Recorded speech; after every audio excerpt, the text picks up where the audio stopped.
Eye on Gauteng, brought to you by the Gauteng Department of Economic Development.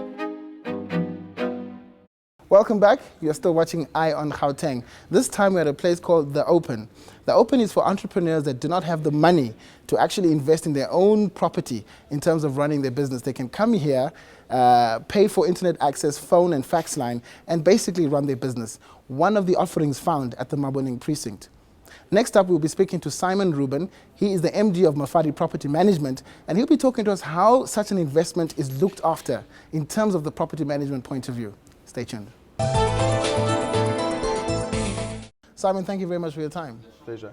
So Simon, after the initial investment is done, people have poured millions of rands into this property development in the inner city. You come in and make sure that that investment is looked after. I want you to talk to me about putting money into the city and looking after that investment. Does it make sense today? Definitely. There's definitely still opportunities in downtown Johannesburg. You just have to look for them.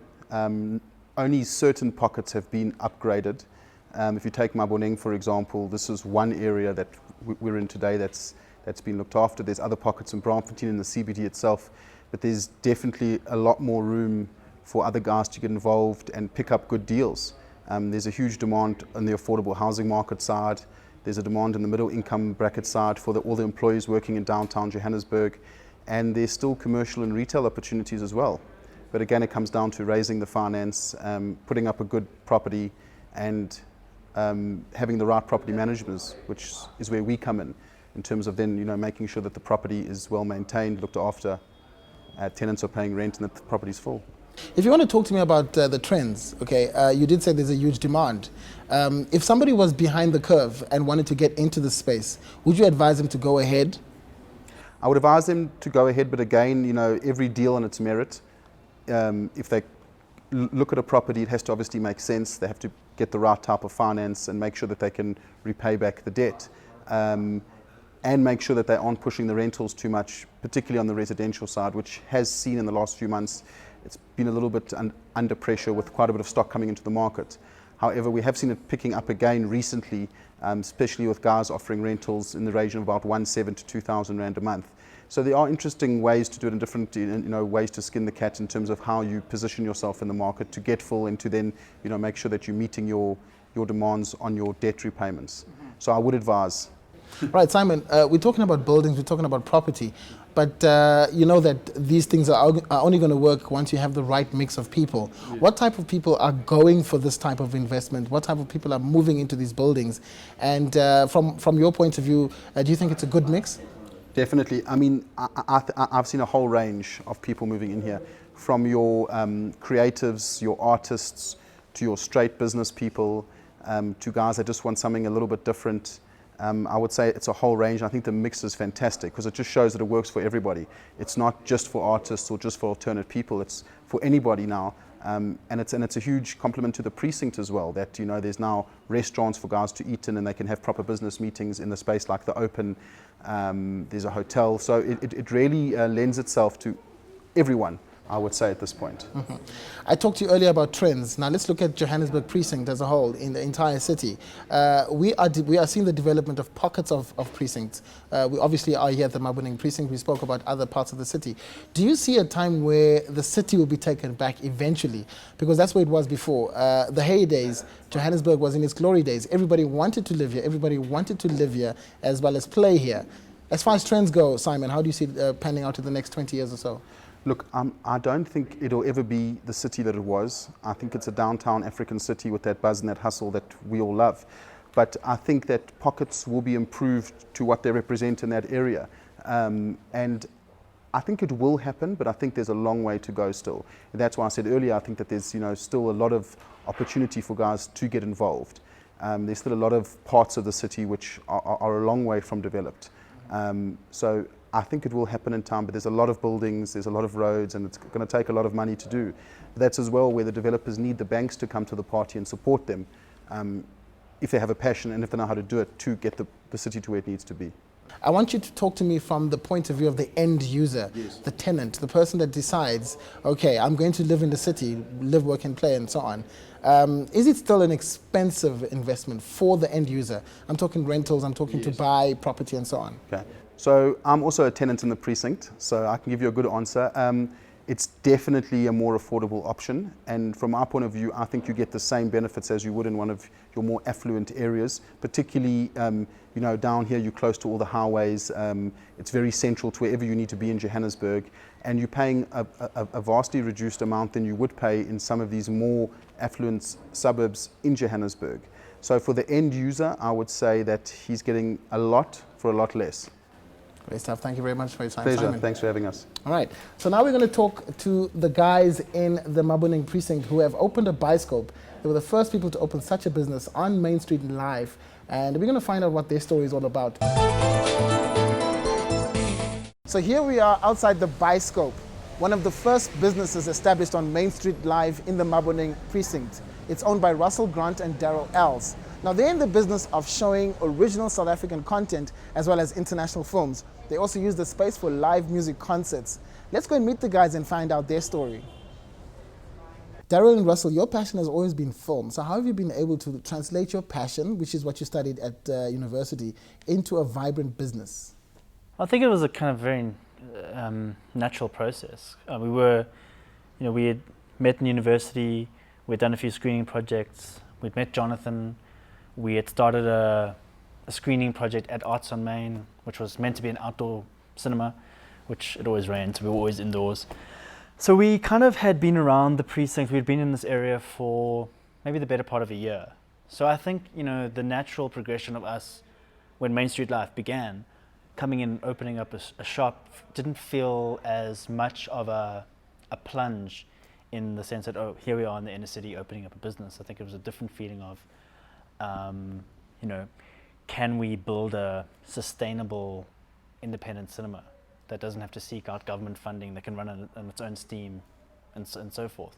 I mean, it was just funny when we first started in the neighborhood, we were the only place on many nights of the week, we're the only place open at night. And it's a very, very different place now. So it's amazing what the two of us have actually seen in the space of 2.5 years.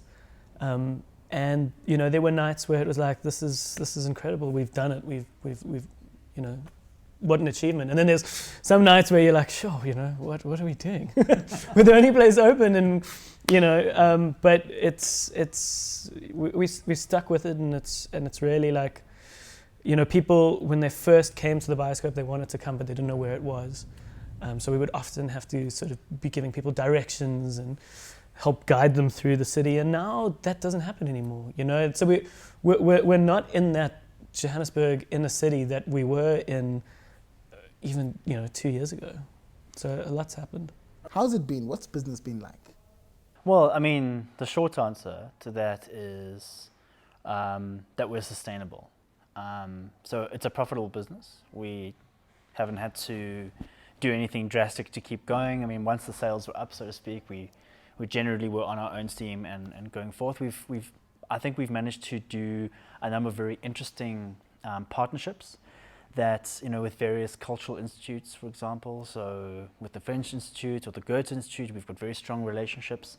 That's not always necessarily like kind of, hard funding, sort of monetary funding. It's often within a kind of cultural partnership you can achieve a sustainability. So I think what we've done is we've approached it in a very kind of broad fashion to achieve what we needed to achieve, which was, initially to get through the first 6 months. And thereon, I mean, we found that there's events that we can do that, you can combine food and a movie, and you get a packed house. We can do a number of different kinds of events that attract people into the Byscope. So we offer a very different kind of cinema experience. It's not necessarily a purchase a ticket, come and sit in. We're the only licensed cinema in Gauteng. So you can buy a beer and come and watch it. You can eat your pizza. You can order your pizza and it can get delivered to you in the cinema. So I think what we've done is we've tapped into that key kind of experience, and that's led to profitability because people aren't coming here for the latest blockbuster. In some ways, that's an easy sell because you've got all the marketing, you've got the billboards. We've got a small film that you probably haven't heard of, but you're going to come through and have a good time because you're going to have a beer or a glass of wine, enjoy a pizza, and see something that you would never have seen on any other screen, probably in the country. So next up, we are at the restaurant called Little Addis, and we're sitting down with the owner. His name is Kasa, and he brings that African flair to the Maboneng Precinct, and we're going to find out from him exactly how it's worked out as a business case. Kasa, thank you very much for your time. Talk us through the concept of bringing Addis to Johannesburg.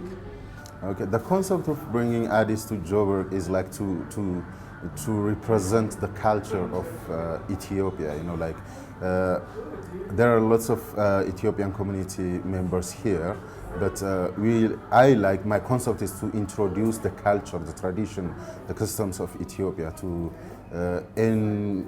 anybody who's living in Joburg or South Africa. Just as a business owner, what is it like in terms of affording to run your business here?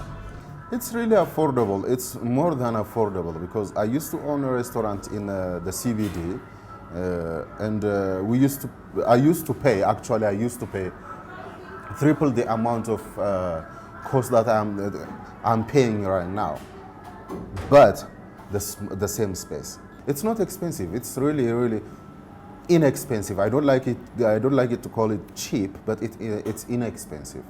Okay, Kasa, I'm about to experience your food. That's what you sell here. You sell the food, the cuisine of Ethiopia. So we're going to try some of that out. Okay, so what do we have here? I have to start with the flat bread that we call injera. It's a mixture of rice and cake flour.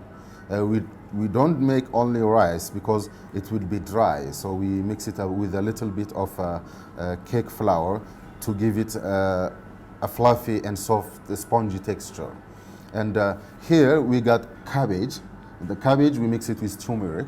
And we got lentils with peri-peri and onions and just cooking oil. And we got beans, spinach, beetroot, potato with carrot. Here we got beef. This is lamb with veggies, and this is chicken. So we got 3 types of meat and lots of veggies and seeds. Okay, so we're going to try some of this. And what do you say in Ethiopian for bon appetit? Yeah, welcome, Misa. Thank you very much. Enjoy it.